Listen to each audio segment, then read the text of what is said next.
இந்தியாவில் பாரத பிரதமர் நரேந்திர மோடியின் 75வது பிறந்த நாளை முன்னிட்டு தடாகம் சாலையில் அமைந்துள்ள டிவிஎஸ் நகரில் காயத்ரி சேத்தன கேந்திரா மஹாலில் சிறப்பான ஆன்மீக நிகழ்வுகள் நடைபெற்றன.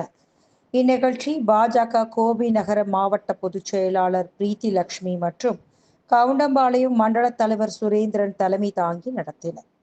இதில் ஹோமம், கோமாதா பூஜை நடைபெற்றதுடன் பாரத நாட்டின் 146 கோடி மக்களின் நலனை குறிக்க 1460 மண் விளக்குகள் ஏற்றப்பட்டன. இவ்விளக்குகள் மோடிஜி 75 என்ற வடிவில் அமைக்கப்பட்டு அனைவரின் கவனத்தையும் ஈர்த்தது.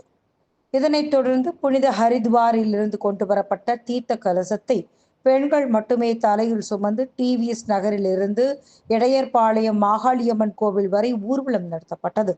இது ஆபரேஷன் சிந்தூர் திட்டத்தின் கீழ் பெண்களுக்கு வழங்கப்பட்ட மரியாதைக்கும் அதிகாரமளிப்பிற்கும் பெண்கள் சார்பாக தெரிவிக்கப்பட்ட நன்றி குறிப்பாக அமைந்தது.